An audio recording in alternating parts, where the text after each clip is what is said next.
Recording. Welcome, everyone. I am so glad to see you all today. Welcome. Happy 2026. Are we all excited about 2026 being here? Yes. Yeah. Absolutely. Yay. All right. We're going to have an awesome year for sure. If I have not had the pleasure of meeting you yet, my name is Mindy Stern, and I'm honored to be the Accelerator Career Group host for the last 5.5 years. If this is your first time in an Accelerator Career Group call, please put a number 1 in the chat so that we can welcome you properly. And while we're waiting for people to put their ones in there, welcome Karen and David and Vic and Paula and Scott. If you don't mind, put in your LinkedIn URL because we don't know who's going to be on this call that might want to connect with you. So definitely take this opportunity. We already have over 53 people in the call. So take the opportunity to put your URL in the chat and we will make that happen. So if you want to see your LinkedIn visibility grow, which is what we're going to be talking about today, a little bit of what we're going to be talking about today, definitely connect. We will be taking questions at the end. If you are interested in asking a question, just raise your hand so you come to the top of my screen. Or if you're really shy, put it in the chat and I will grab it from you. I'm going to do a really quick personal share for you. Can we all mute? That would be great. I hear a little background sound. That would be great because we're going to have a lot of people here today. So just a quick personal share. I don't normally share a lot of personal things, but I was so moved this year when I got so many people. We had 188 people who registered for this call. So a lot of people will be hearing the replay. And I started feeling like so excited about the community that we belong to, that we are so supportive of each other and we learn from each other. And so exciting. When I was laid off 12 years ago, I didn't even understand how unprepared I was. I really could have used a supportive community like this, which I did not have. And that's what motivated me to build a community like this. And we've been doing this for over 5 years. It also led me to create a really simple system that I use with my clients to help them future-proof their careers. And I'm going to be talking about future-proofing your career for many months this year, for sure. I'm not quite ready to launch it yet, but I wanted to give you a sneak peek if you're curious. If you'd like to learn about it, just click on the link and you can get my Career Clarity Snapshot. I'm still building it, but it's ready to rock and roll if you're interested. And the link will be in the chat. Many of you who have been here before know that I collect golden nuggets, and I am sure that Kevin is going to have tons of golden nuggets. Those are words of wisdom that you think, ooh, I want to share that with someone else. Put that in the chat. I grab all those and I'll make a nice post tomorrow. I will also put the replay link in that post tomorrow. So watch for that so that you can rewatch whatever Kevin is talking about today. I'm also thrilled to announce our next free Accelerator event, which is on February 12th. And please mark your calendar. That link is now live. So anyone who's in job search mode, I know that we're always wondering, what are recruiters really thinking? So executive recruiter Rick Cloty, who is going to pull back the curtain and share his confessions of an executive recruiter, how to gain an unfair advantage on February 12th. In under a week, we have over 75 people already registered. So I suggest you go in and register while you're here so you don't forget, and you get a seat for that call as well. It's going to be awesome. So without further ado, I would love to welcome Kevin Turner. If you have not either followed Kevin or read his posts, he is someone you need to know. He is the man who keeps up on all the changes that I could never keep up without him. So, Kevin, I want to thank you before you even begin for all you do all the time for all of us to keep us knowledgeable about LinkedIn changes. Kevin has been our featured speaker for the past 4 years, always in January because we want to kick off the year right. And so I am so honored that he is here with us today. He made time in his schedule to talk to you. And we're all excited to learn from you, Kevin. So I'm going to turn the floor over to you and take it away. Don't forget to ask questions. Kevin's going to be here to answer them for you. Go ahead, Kevin. And Mindy, thank you again for having me back. I love this group. It is amazing how often people in this group reach out, they help each other, they move things forward for each other. And that's critical, especially when you are in transition or you're looking to transition or you're even looking to build your business. You need people you can sound ideas off of and get support from. And you also need to give that, right? There's that whole process of givers gain 10x. Do it. When you're in transition, the best thing you can do if you're ever feeling down and low is help somebody else. And sometimes that opens up those thoughts that will get you forward. And if you land that other person, they're going to help you land. So, always do that. Always look at that. And sometimes it's the best way to kind of shake off the funk that hits us in all these processes, whether we're transitioning or we're running a business. If we help others, we help ourselves in ways we don't even realize. So I appreciate being here. It's probably why I share so openly, and questions are incredible in the sense of it helps me get you the right info. I've got a few things I want to cover in the sense of how LinkedIn runs and what has changed and what we need to do to make sure we're at the top of that process so that we are discoverable. And so that's kind of what we go into. I can be a little geeky, and I apologize. I try not to be. We love your geek, Kevin. Wait, if you love Kevin's geek, give him a little heart. I love his geek. Wait a minute. That is not a bad thing. That is a good thing. Get your geek on. We do. Sometimes a little too far. But, I've been on LinkedIn since 2005. I got my little letter from LinkedIn when LinkedIn used to talk to us, right? And they sent a little thank you for being in the first 2 million people to join LinkedIn. And didn't think much about it, in that sense. I joined LinkedIn because of doing international business. I actually have stepped foot into 140 countries, done business in them, have a lot of relationships. And to me, LinkedIn made the most sense of a place that I could collect all those associations I had around the world into one place, and we could communicate every day, right? Asynchronous, maybe because they're asleep when I'm awake, but we could communicate and stay up with each other. And so I brought in a lot of people into LinkedIn that I was doing business with. And I always thought about it kind of like pen pals, right? In the old days, you wrote, you waited, this a little faster, and it's incredible the connectivity that you can gain from it. So I love that in that sense. Now, I look at LinkedIn maybe a little differently than most. Most people look at LinkedIn as a social good site, right? We can come in here, we can do a lot of things for free, a little less than we used to be able to, but we can do a lot of things for free. And there's a lot of good that we can gain from it if we're doing it right. So, that to me is amazing. It is a social good site, but we sometimes forget LinkedIn is a business, right? And the business that LinkedIn is in, believe it or not, is data access. And we, as members, are actually LinkedIn's product. People don't think about that. That's why, as a member, you don't have a phone number or an email to call somebody or send somebody an email on the inside, because you're the product. You don't need that, right? If you bought into Recruiter or Sales Navigator, you then have a rep, somebody you can talk to. That's because those are the true customers of LinkedIn. So the thing that we want to think about is, if we want to have a greater presence on LinkedIn so we can be found more often for what we know, right?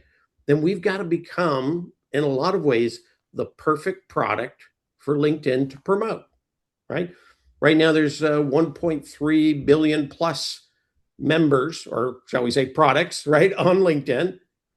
The number one customer type for LinkedIn, and it's 65% of their annual revenue, which right now is a little over 17 billion a year. 65% of that comes from the recruiter tool set. Okay. That's how LinkedIn started. It is why LinkedIn is the only social media site that has been wildly profitable since year one. It took Facebook 22 years to make a penny profit. LinkedIn has been making millions since it started. And it was really based on that concept of gaining access to the full database of LinkedIn. Now, the principles behind LinkedIn and the database itself is a theory, or a mathematical theory, called 6 degrees of separation. Does anybody know what 6 degrees of separation is? I'm hoping so. Basically, what that is within 6 handshakes, you can meet anybody in the world. The more first level handshakes you have, the less of the other 5 you need, right? So there's an incentive for a big network and a focus network to get you where you want to go.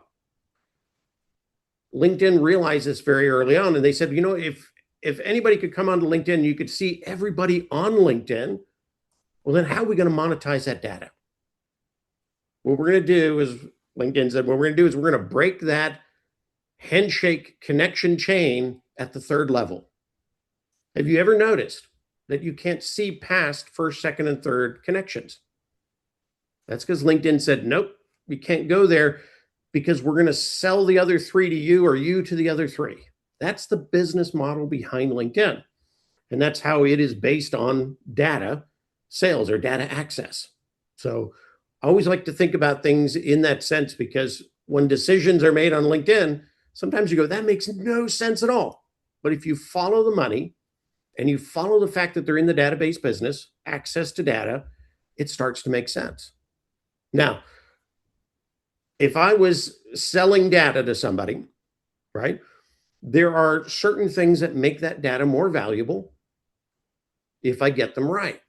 One of those is called timeliness, right?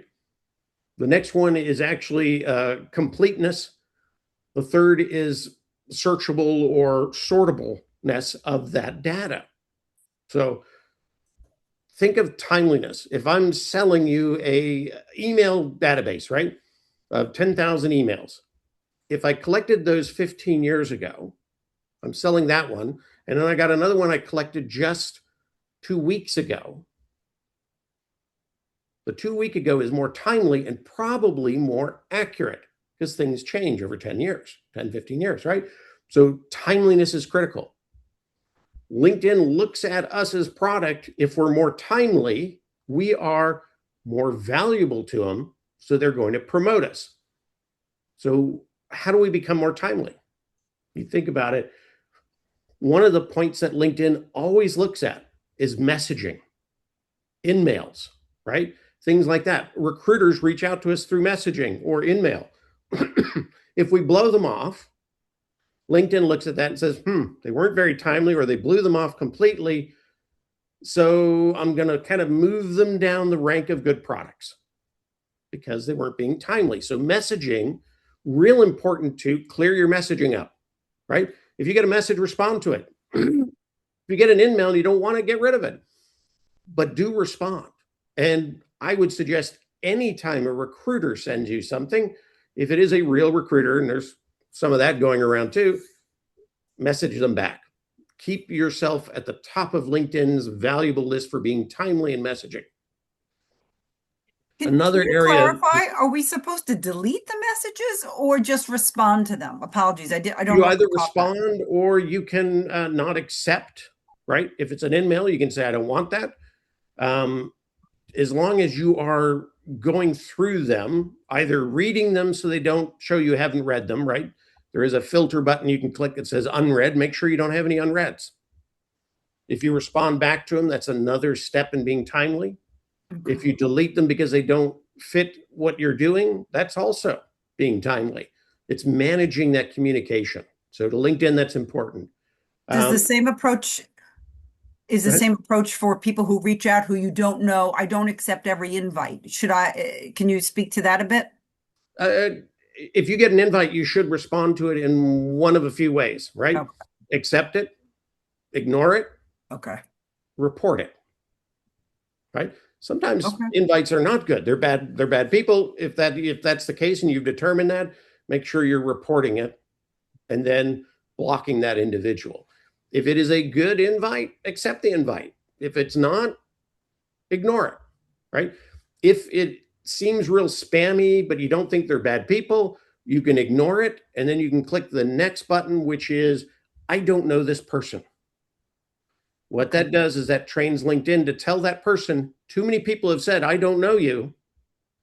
So we're going to limit how many invites you can send out. So it's a way for you to control some of the spammy invites, right? In that sense. Other points of timeliness, things like your profile picture. Believe it or not, if you look at somebody's information in their top card, it'll tell you the last time they updated their profile picture. If it was 10 years ago, how accurate does LinkedIn think your product is? Not very accurate at all.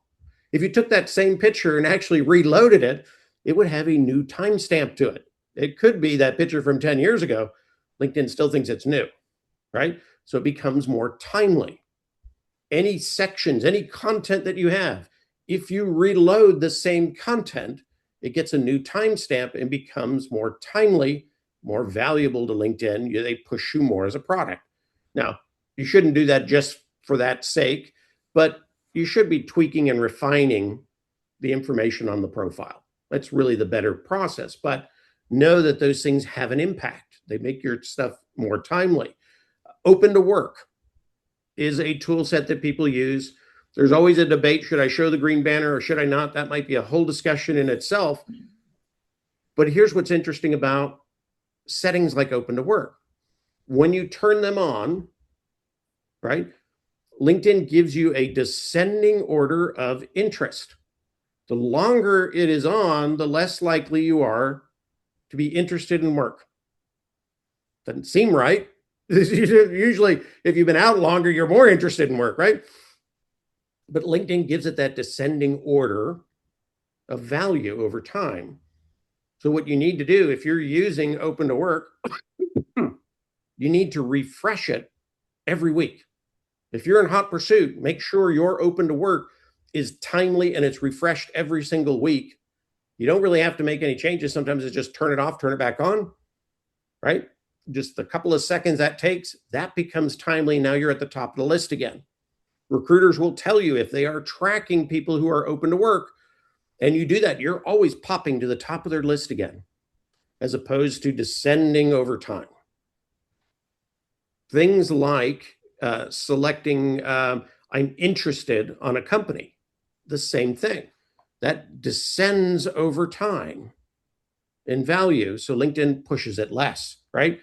There is in your settings, you can actually go into settings and you can reset all of those at once, as opposed to trying to go back and remember what companies you said you were interested in. You can actually reset them all, and you could do that on a weekly basis. That becomes more timely, you know. The other thing is just pure activity. Are you commenting? Are you showing up on LinkedIn every day? Are you posting? That is an activity that LinkedIn looks and says, you're being timely, and therefore your product is ready to promote to that 65% of our business. So by understanding that, we're going to drive more attention to our profiles. The other piece in here is complete data. There's a lot of things, and I'm going to pull up really quickly. I'm going to pull up my screen.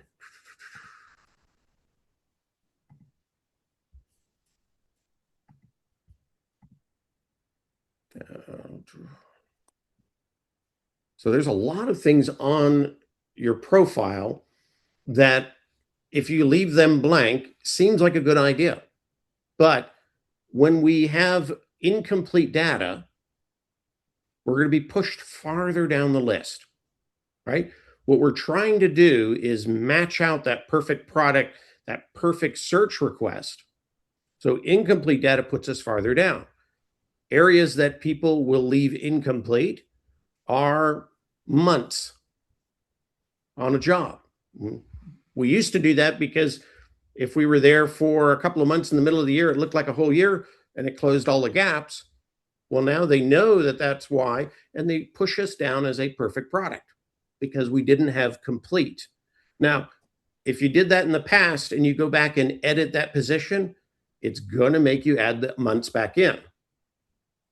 But that will also get you farther ranked as a perfect product. So maybe something you should be doing. Another one that really, really throws people off is in the sense of, did I go right past it? Education. I can't even see as I'm scrolling by. Right there. So education. If you don't put the months and years, people feel safe about that because then they say, well, then they'll never know how old I am. Right? But if they're comparing you to other people, you're going to be at the bottom of the comparison as opposed to the top. So think about rankings like a Google search, right? If you go in and you search in Google, how often do you get past page 2 or 3? Most people don't. And yet Google will give you search results all the way out to infinity. You can just keep clicking more until you run out of patience or time or whatever it is, and you'll realize it just keeps going. LinkedIn will do the same thing in a search result. The ones that have complete data are at the top. The ones that have incomplete data are at the bottom.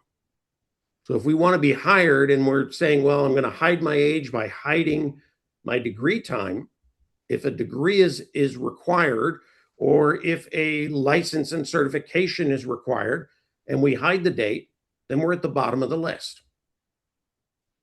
To me, I've been on the internet long enough. They know how old I am, believe it or not. If you've had a Google email account or you've Googled anything and joined Google, they already know how old you are. Everybody does.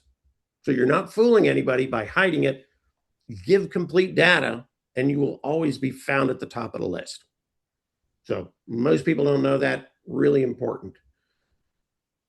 I think one of the other big keys, and people forget this, is sortability, right? Searchability.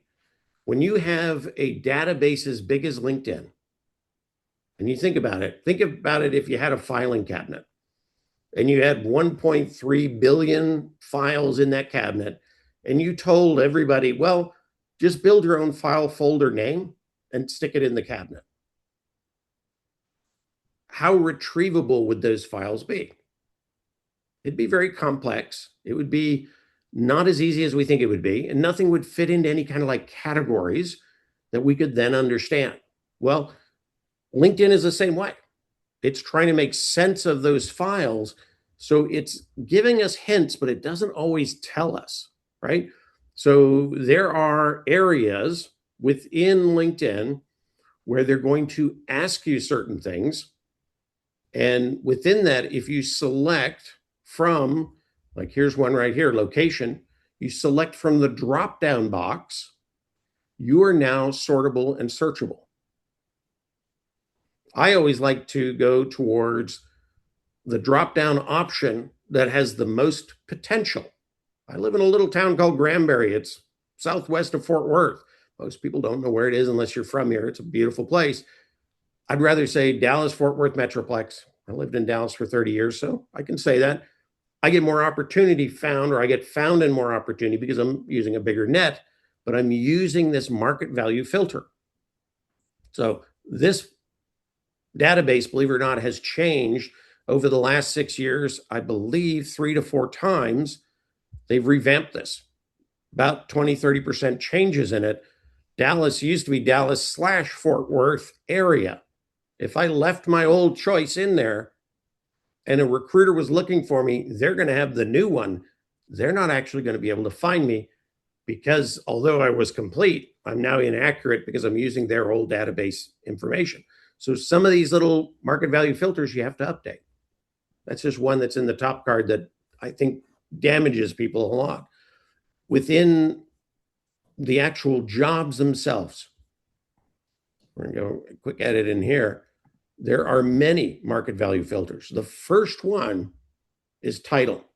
So if you're trying to figure out, is your title in there, you can backspace it and it's going to give you options.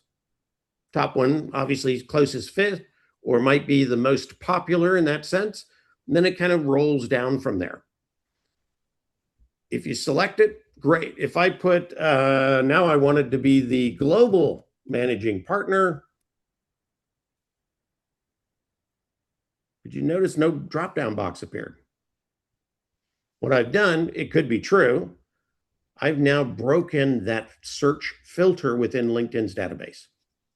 How to take that global out, right?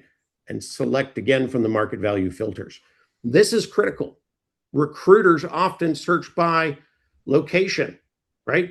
Industry, title. Those are the big ones. Then they go into other things like skills and, things in that area and, other requirements of the job. But they're going to look for that drop-down box to fit. So if you add anything to that, and that used to be a great way to get Google indexed, was to put a bunch of words in here that were good at SEO words. It doesn't work anymore inside LinkedIn. It blows you up. Employment, believe it or not, this is a market value filter here that is showing you it in descending order of value. If I put seasonal, right? Am I as valuable as a product to somebody who's looking for a full-time employee as somebody who's full-time? No, I'm going to be at the bottom of the list. So I want to pick on, when I get this descending order, if you can, always pick the top one. That's going to get you found more often. It's going to make you a better product choice. Same thing with things like companies. If I accept this right now, and I can do that, this is what's called a building box or building block box. And what it's telling LinkedIn in the database is you may or may not have been employed by the company because the company doesn't exist on LinkedIn having a company page, right? So I would want to select the one that has a logo and enter it. That now gives me a market value filter I can be searched for. And it says I was employed or I am employed by a company that truly exists. That has great value. And people don't realize that. So I see those building blocks everywhere. If you run your own gig, right? If you worked for a company that was bought up by another company, there's ways of solving this one. If you run your own gig, create your own business page. That's right up here under these little dots over here. And for business, you go all the way down to the bottom. You create a page, you add a logo or you add your picture, pull it over. Now you're employed within the database. Really important to do. If you worked for ABC and it was bought out by XYZ, select XYZ. And then in your explanation, you can put worked for ABC that was acquired by XYZ at this date. You're being very straightforward and very honest, but you're setting up that in the database so you get credit of being employed. Does that make sense to everybody? Okay. That's, again, market value filters. Same thing, location. This one blows people up, and that is basically your location type. Think about your business. If you can only do remote work, select remote, right? If you want to do on-site, go for on-site. If you want to be kind of good for everybody, go hybrid, right? If it applies.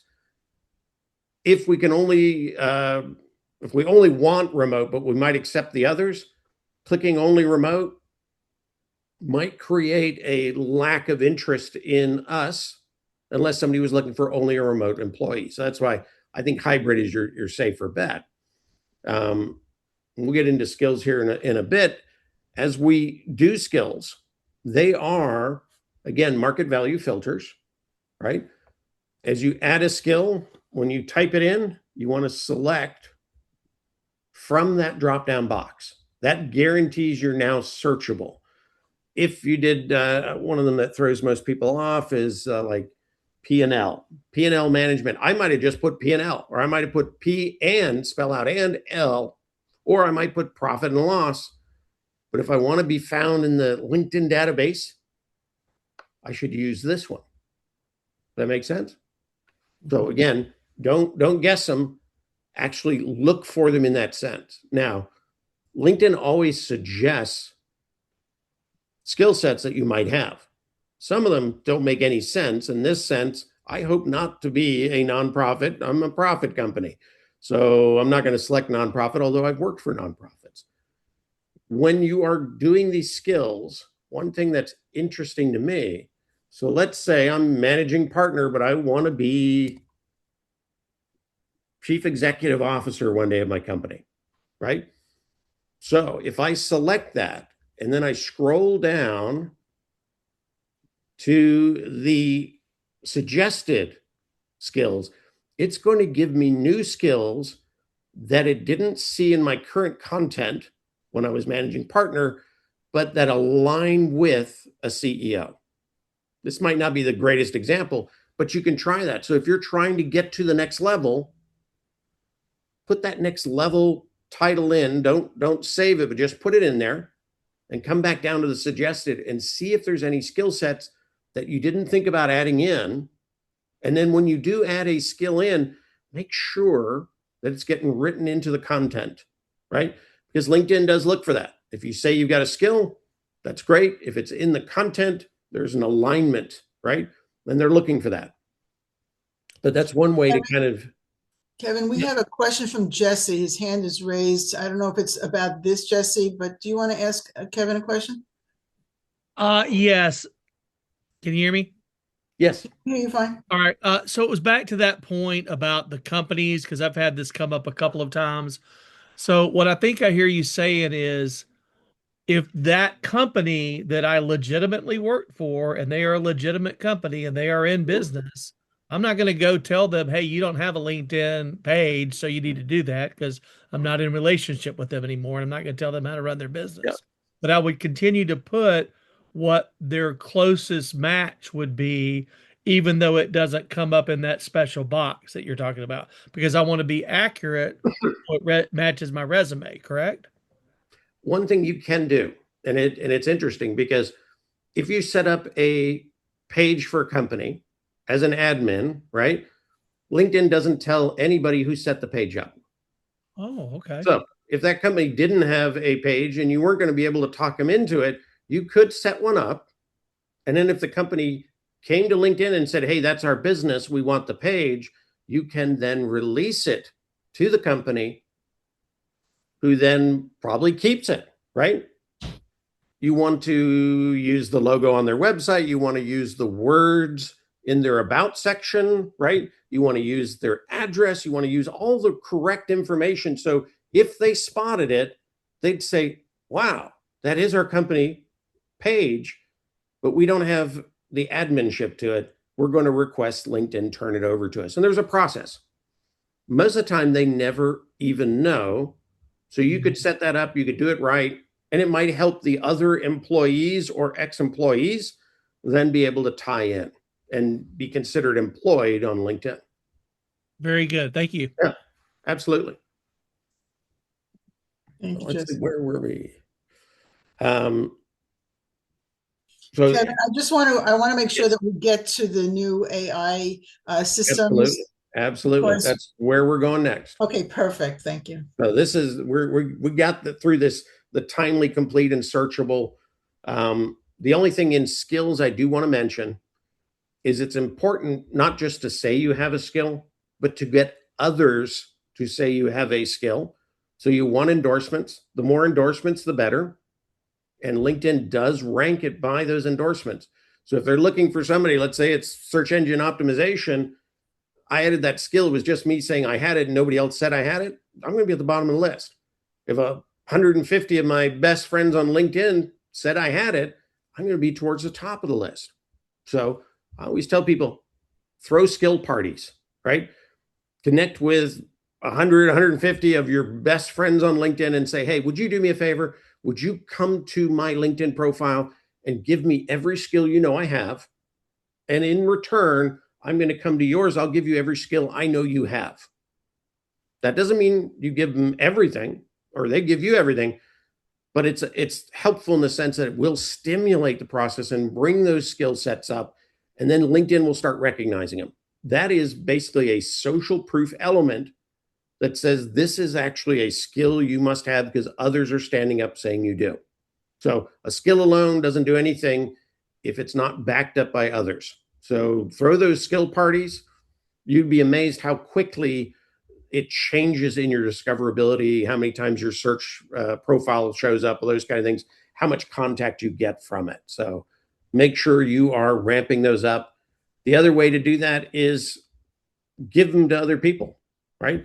If you want leadership, go give the people that you know have leadership skills, go give them leadership. And guess what? They usually come back to you and give you the same. That's kind of the beauty of this reciprocity of this whole community of LinkedIn. So we wanted to step in to probably everybody's favorite topic, right? Algorithms or the algorithm on LinkedIn. And believe it or not, there isn't a single algorithm on LinkedIn. So anybody who tells you about, let me tell you about the algorithm, or the algorithm just changed, like it was one algorithm that somebody flicked a switch on, they're not telling you the whole truth. There are actually now 23 algorithms that affect your discoverability and your reach of your posts. They are run by different marketing groups. So sometimes they actually compete. If you've ever rang the bell on somebody's profile, but they never show up in the feed, that was probably an algorithm that the marketing group wrote to say, override that because I want to give them more ads and sponsored material. So sometimes these algorithms that are written by other product divisions within LinkedIn actually compete with each other. So that's the first thing. If anybody says there is one algorithm, walk away. If they say the algorithm just changed today and I know exactly what it is, walk away. Because it's not totally true in that sense. They all evolve constantly. They change at different time frames. There isn't a date set for algorithm change. It just doesn't work that way. But that's easy to run that business if you're selling that information or using it as your marketing campaign to set up that concept. So just know if that's happening, it's not true. The other thing is anybody studying algorithms is studying the past. And we can learn things from the past, but it doesn't always predict the future or the current. So if they say we know what the algorithm's now doing, they don't. They actually know maybe what the algorithm used to do or did. So don't get wrapped up into this. I call people who get so involved in algorithms as alcoholics, right? They can't take care of themselves. They've got to respond to it. As soon as they hear the algorithm's changed, the new algorithm report is out, they drop everything and they go crazy and they try to make this stuff work. And then they're like, oh, it must have changed again, just as I got it right, right? Let it alone. Know what never changes on LinkedIn is adding value and building trusted relationships. If you can do that, all these algorithms will respect that in that process. Now, LinkedIn realized that they had all that going on, all these competitive product groups throwing out their own algorithms, and they knew it was a mess. So they said, you know what, we've got to get that in control. And the other component of that is we have other things on LinkedIn that are out of control. One of those is pods, and that's people paying to either have robots or other people like their content, comment on it, probably without even reading it, but basically building momentum so they get more exposure, but it's fake, right? LinkedIn realized that that was going on. The other thing LinkedIn realized is that there was a lot of fake profiles being set up, fake content being produced to trap people into nefarious opportunities, right?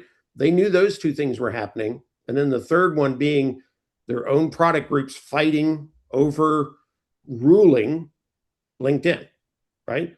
So what LinkedIn said, you know what? all these little components are good input. What we're going to do is we're going to create a new system that will look at those components, but are also going to look at other things. And then it's going to make a decision on the total picture. So now we've eliminated things like pods because LinkedIn can detect them in this process and they can cancel them. Fake profiles are going down for the same reason of this new system. And, doing things that aren't right or too spammy are also being targeted. So the first part of this was something called Llama 3. I make my pictures because I remember things by pictures. Believe it or not, this is an open source code. And I think it was first started by Meta. What Llama 3 does is Llama 3 reads your profile, your posts, engagement, and gets an understanding really about who you are and what are you truly knowledgeable about, right? It then decides, because of that status we've now given you, who should be interested in you, whether it's a search or whether it's the feed where your content goes out. Who should be interested in you? So what this really means is on our profiles, we need to be less of a Jack and Jill of all trades, right? The end of that is master of none. Nobody hires a master of none unless you're running a convent. I don't know if anybody's in here running a convent, but it's really about refining that information so that LinkedIn can see it and know at a glance what your value is. What do you bring to the table? What can we trust is the knowledge you have? So you should be writing towards that, right? Now, when I say writing towards that, that's in your content, but it's also in your LinkedIn profile, and it's also within your comments, even within your messaging, believe it or not. So that's the first one. This Llama 3 is really a mass consumption machine, right? Or software that can get all this stuff ready.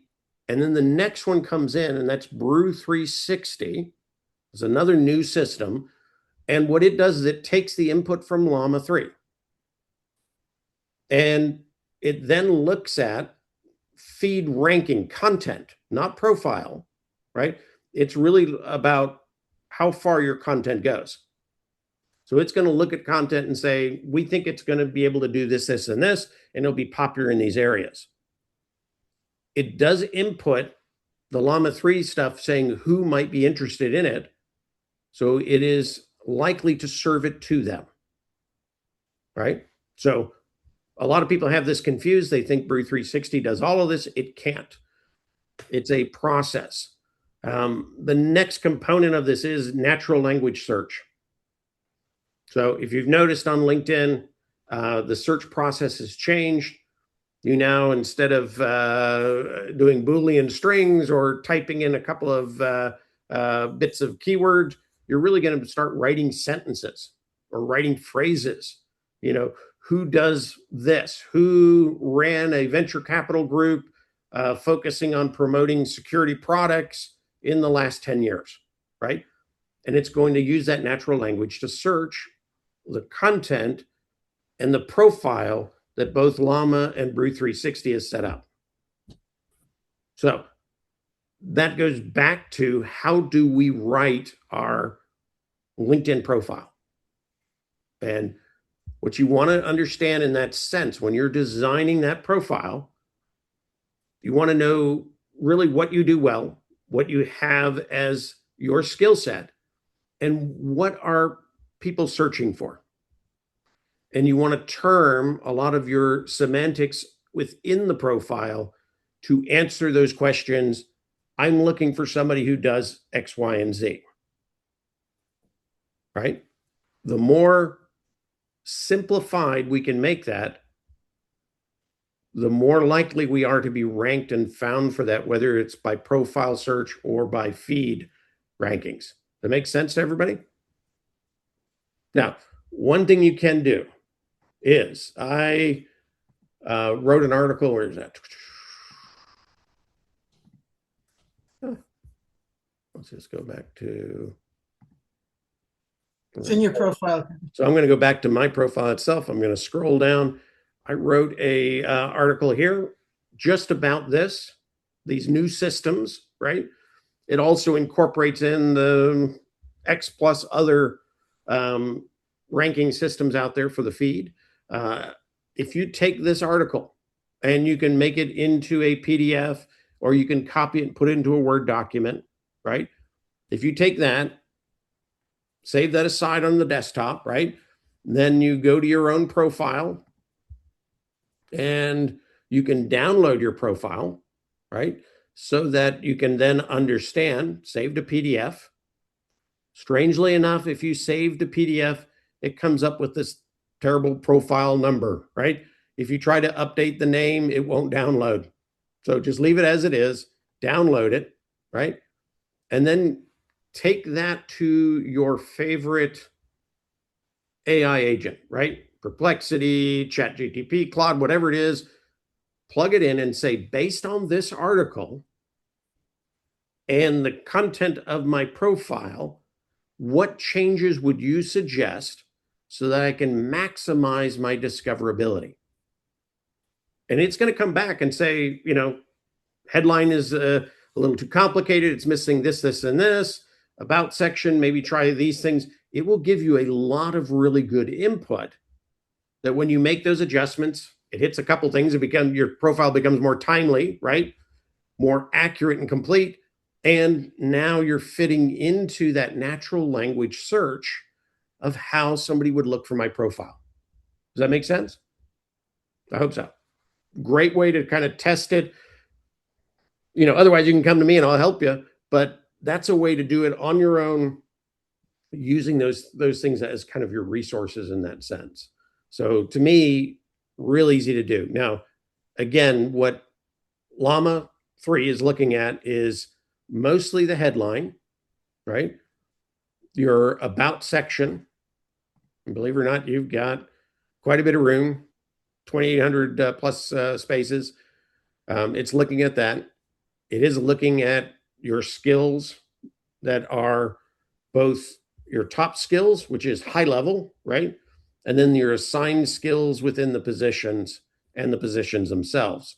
So it's kind of looking into that to kind of make those adjustments. That's where you want to bring in the right language, the right semantics, and think about it in the sense of how do you answer that natural language search for you. Does that make sense?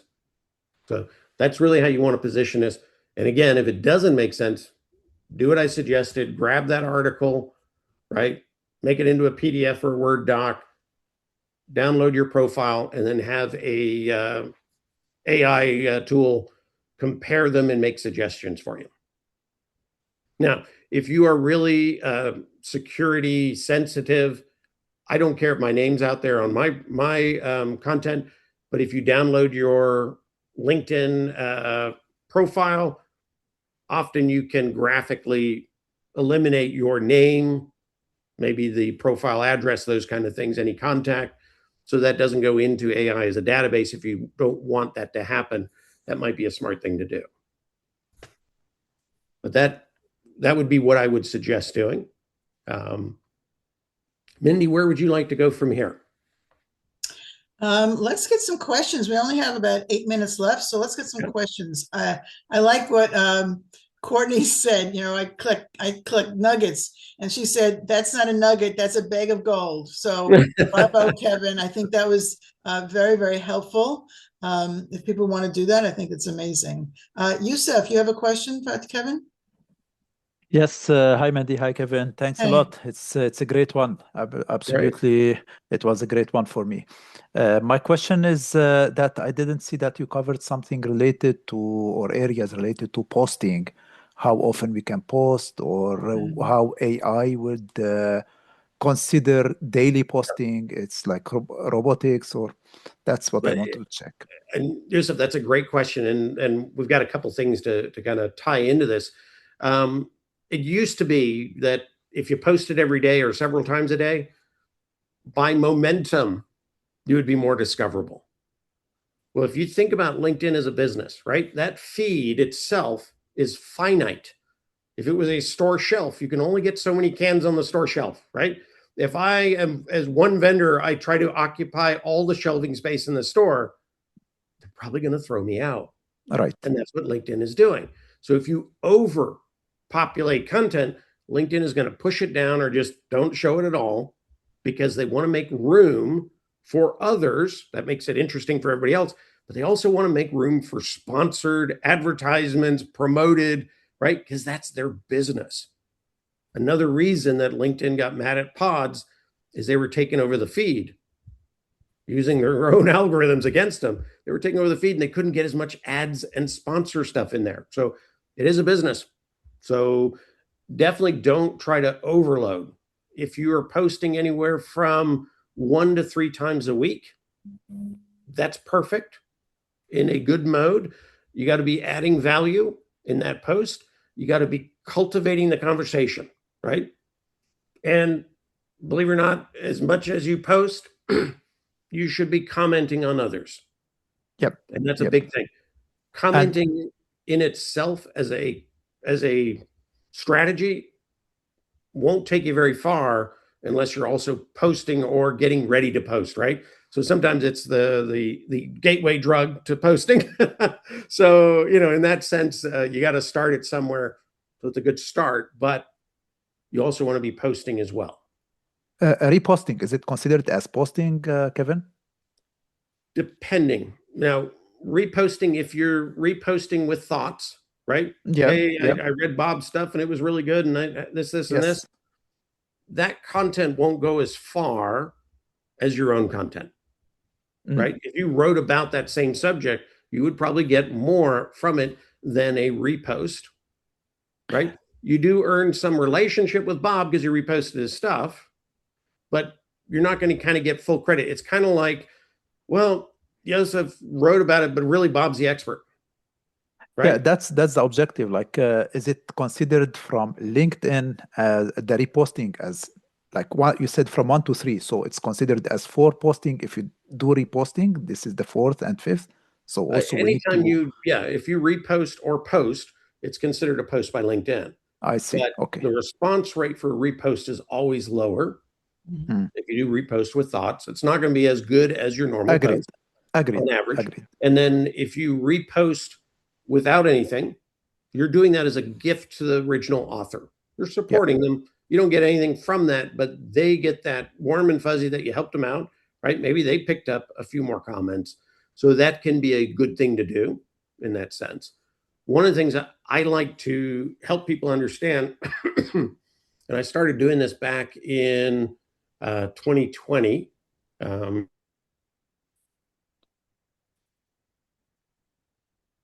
Hello, Kevin. Oh, I think You he's drew a frozen or we screen. lost him. Yeah. I think his voice is going out. I can hear it. So he may have frozen himself. I'm sure he knows how to do that. I will just add in that commenting, Youssef, is super important. Yep. To start building relationships with people, right? Agreed. And so Agreed. for me, I comment at least 10 times more than I ever post. I see that. I understand there has to be also a certain length of comment that counts versus just a like. Can you speak to that a little bit? Yes. Forget about the likes. They don't count for anything. You want to comment with something that is meaningful, right? You want to show the person that you're commenting on that you've actually read what they wrote, and that you want to build a dialogue. So my recommendation is between 8 and 12 words minimum. I don't count them anymore. I like to, it's like going to a party and just waving to everybody without saying anything. That's what the like is like. It's like, okay. That's a great analogy, and it makes sense. We want to have that dialogue. We want to start talking to people. Ask questions. That's what LinkedIn's about. Let's start making connections and building relationships. Makes sense. Thank you. Mandy, what about like whether is it better to put contents or videos or carousels? That's a good Kevin question. I don't know. That was my next question to him. And could you repeat that question? I'm sorry, I missed it. Is it better to do carousels or pictures? What did you ask? Content, text, videos, or carousel. There are three types of postings. Right. For me, I think you have to do a lot of research on your own. For me, my polls always do great. I don't know why, but people like to respond to polls. They do fantastic. And but that's personal. I didn't do any analysis on 600,000 people. I just do it on myself. Let's see if we can get some of these other questions before, and maybe we have a lot of smart people here. We have Al and Carrie and Sue and Linda here. Maybe we can answer some of these questions. Paula, do you want to ask your question? We'll see if we can do it without Kevin here. Yeah, thanks very much. So I'm the career coach for lawyers, and lawyers are traditionally very risk averse. And so I know when they're reading my content because it goes to more people, but I don't get likes and comments. I get likes from my tribe, but I don't get likes from lawyers. And I even get people saying to me, thanks for what you write. I don't comment because I don't want anyone to know that I'm interacting with a career coach. So I'm struggling to know, obviously, if I'm writing really interesting content that they want to read, that will go far further. But I'm finding my reach is like 10% what it was this time last year. So I'm at a point where I'm really wondering whether it's worth bothering with LinkedIn anymore. And I just don't quite know how to, just get in front of the people that I know want to read my stuff, but LinkedIn is suppressing me for some reason. Okay, Paula, I'm going to tell you a true story, personal story. I got a call, let's say about 6 months ago, from somebody who said to me, I have been following you for the last 3 years.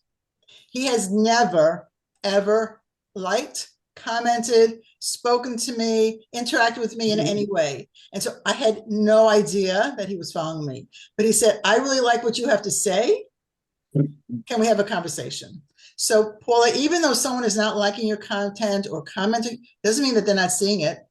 That happens to me all the time. Someone will send me a DM. Oh, I really like what you wrote last week. Whoa, so why didn't you comment? Not everyone wants to comment. So no, that's for sure. Don't lose faith. You keep posting excellent content, and then you'll be golden. That's how I feel. We have Kevin back with us. Sorry, I don't know how I dropped out, but I did. You probably pushed the off button, Kevin. It's okay. I may have. Too many tabs open. We are answering questions in your stead, if that's okay, because we want to. No, absolutely. And it is interesting. A lot of people's reach has dropped. Some of that is the retraining of these 3 new systems. If you keep at it and the systems can understand what the value is you bring to the table, and then the content matches, all of a sudden we're seeing people now who are getting much greater reach than they ever had. Reach for most people is down, but engagement is up. One thing we have to realize about specs on LinkedIn, and even LinkedIn says it, these are estimates, they might not be real numbers. LinkedIn plays numbers games with us. So I've had comments that have come back with 4 times the amount of impressions than the actual original post got. How's that possible? It's not. So LinkedIn is playing numbers games. It's not always giving us our full impressions that we think we're getting. And it might even be inflating things like comment impressions. And that's because if you think of LinkedIn as a business, right, that feed is finite. They'd rather have us post less, comment more, because that post already exists, and then the feed stays open for business, right? So don't get so tied up into LinkedIn impression numbers and things like that, reactions. And, what you really should be measuring is, does it get into my DMs, right? Do I take it from a message into a coffee or a meeting or a call or a Zoom meeting or whatever it is? That's the metric you should be measuring. And, that's not one that LinkedIn's going to provide you, but that's really where you should be looking. LinkedIn plays games with the numbers. So don't get so tied up into it, and know these systems are learning us so that they can react better. Now, I don't know where I lost us on the filters. Can I Evan, just, let me just tell you where we are, okay. if that's okay. We're a little bit past the hour, so I want to respect your time, and I want to respect everyone else's times also. Mhm. We also have 3 hands up, and you want to go back to the only question you did not answer from Youssef was which is better, a carousel, a picture, or I forgot what the other one was that he mentioned. Video.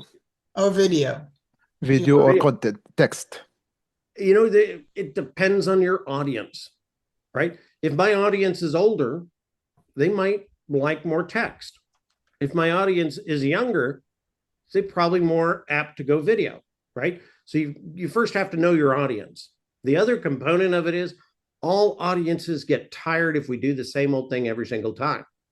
So sometimes do a document post, which people call carousel, actually document.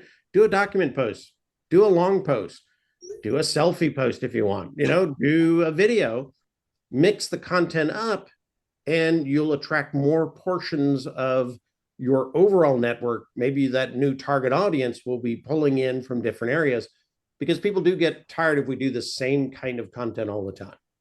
But it all depends on your audience. The value in a carousel or document post is it does normally get people to click through every single page, which increases the amount of time spent on that post, which is one of those things that LinkedIn sees as a value indicator of the value of the post. Videos are the same way. If they watch the whole video, that must indicate that the value is good. Peter, do you have a question? Yeah, thanks, Mindy. Hey, Kevin. So, like you, I've been a LinkedIn member since 2004, so early adopter. All right. And I've used it for a lot of different topics through my career. And so I have this eclectic interests and feeds and things right all over the board with different topics. So as I read about Llama 3, one of the things that I found profound was that my variety of interests is probably working against my executive search right now. And so I just wanted to get your perspective. I see your head nodding, and maybe just share with the group and just maybe confirm my thinking and understanding from reading about Llama 3. Yeah, it is really looking for a simplified answer, right? If you can sit within 1 to 3 categories of what you bring to the table, and you can consistently sow that through your content and your skill sets and your content, it's going to put you at the top. If you're that Jack and Jill of all trades, it's not really going to know what to do with you, who should be interested in you. Yeah, it's going to kind of push you down. Yeah. So one of the things I'm doing is, I've ruled out clicking on certain feeds just because it will work against me, and trying to upsell and up engage the areas of those 1 to 3. And so just want to share with the group. So as you're thinking about your engagement, think about what you don't click on will actually help you. Yeah. And even what you eliminate from your feed, right? If you hit that little X or the 3 dots and say, I don't want to see this anymore, that even helps LinkedIn understand what you do in that sense as well. So you're sending signals. Thank you.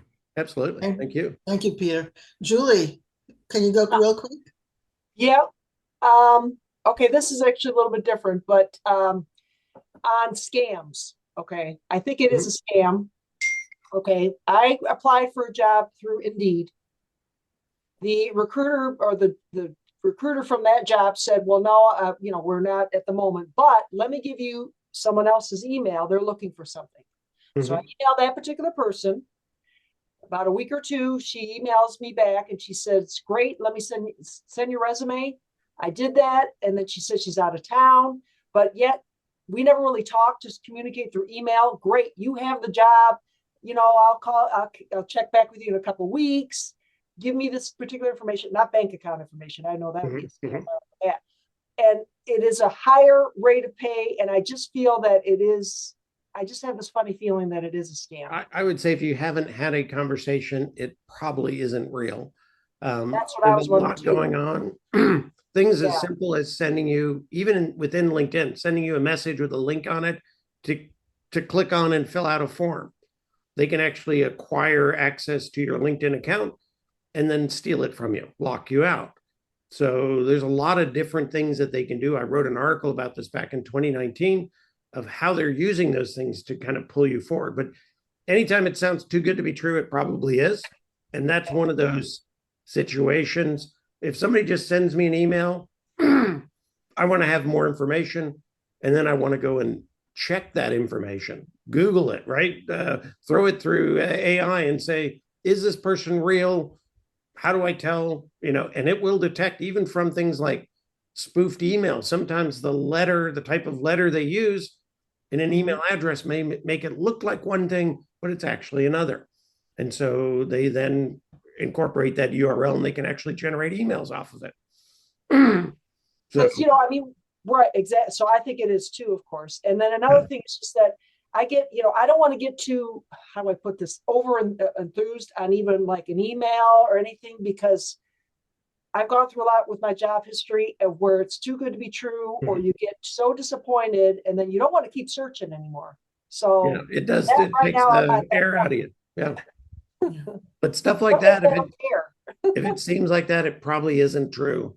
Yeah. We're gone, Yeah. Should I just maybe mark it as spam and not respond? That's what I'm thinking.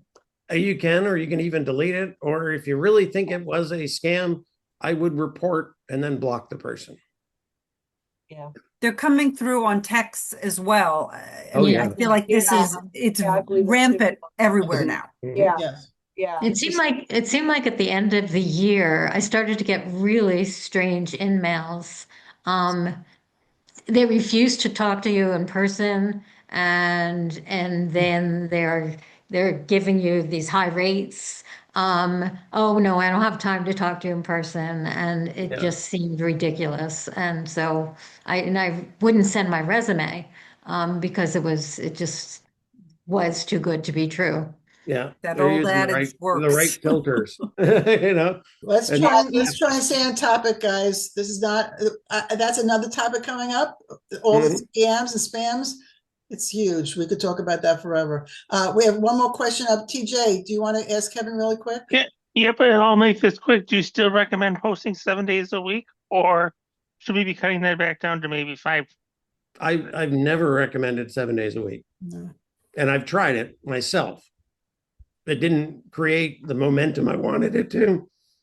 I think 2 to 3 a week, if you can add that value each time and you can keep that consistency, that's the right pace. And that's what LinkedIn is rewarding. Again, they want less posts, more comments, and that's what they're rewarding. So, and you would suggest running our profile through like maybe Llama 3.0 too? Would you recommend that? If you can, it might be interesting. But if not, any AI agent, if you take that article I wrote and be the AI agent, with your profile, it should be able to give you some really good suggestions. Yeah, because I have access to a local copy of that one. You give it a shot. Tell us what you get back. Okay. Kevin, this has been fabulous. Reminder to everyone, that you can save the chat. There's a lot of good information in the chat. Go to those 3 dots up on the top right-hand corner for me, and save that chat so you have it. Thank you so much to everyone, especially Kevin. Can we all give Kevin some love with some hearts? He was so fabulous. Let's show him some love. See a whole room full of hearts. Ah, Kevin, look how nice Kevin, that many looks. thanks. So good. And you got Sue's pom-poms. That makes you feel good, right? That's absolutely. Kevin, do you feel loved? I do. I always feel loved, and I like to give love too. So thank you for such an amazing session. Such a so pleasure. helpful. Thank you very much. Definitely. Thank you. So thank you for your insights. Thank you, Mindy, for hosting. Absolutely. And join us next month, February 12th. Confessions of an Executive Recruiter. Who doesn't want to hear that? I'm dying to hear that. He said to me, I don't think Rick's on the call, but he said to me he's got already 27 and we got a month to go. He's got 27 confessions that he's giving us. Oh my God. Signed up. I can't wait. I'm on the list. I'll be there. Great. All right, guys. Everyone, thank you so much. Have a wonderful day. Brilliant 2026. It's going to be an awesome year. I know that for sure. Happy New Year. Thank you. Happy New Year. With us today. Appreciate you. Take care. Thanks, Kevin. Thank you. Absolutely. Happy New Year. Happy New Year.